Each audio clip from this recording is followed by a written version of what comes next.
seconds later.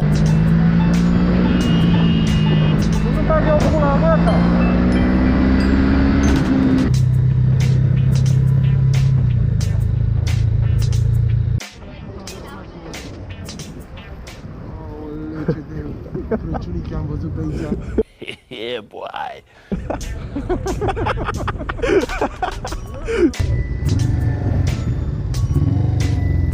Ce avem noi aici? Noi aici. Suntem așa de curioși că nici nu știm unde o să dormim la noapte.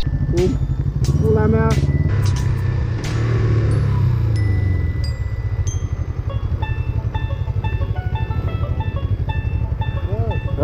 E ceva, merge, stim la roată. 2 seconds later.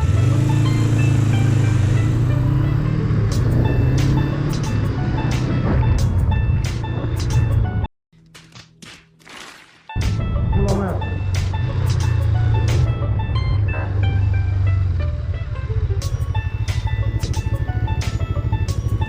Bună seara! Ce drăgoi, secția 1, Poliție Brașov. De ce circulați în tandem? În OUG, ce scrie în codul rutier? Cum trebuie să circulați? Unul în spatele celuilalt, nu să faceți liniuțe. What?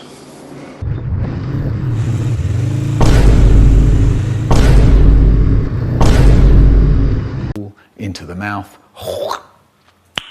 Nice.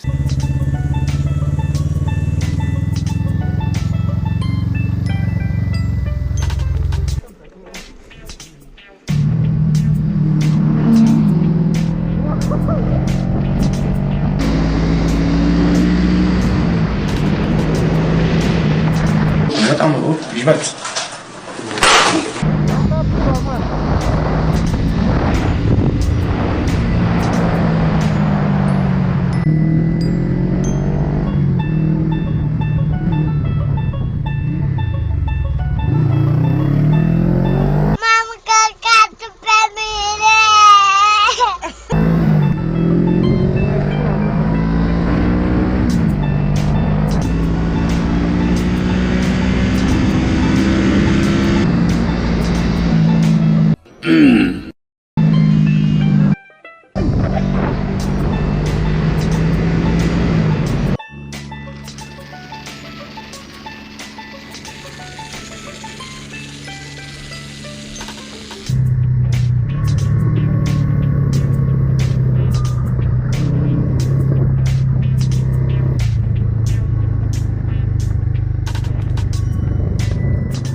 Qué guapa, mami.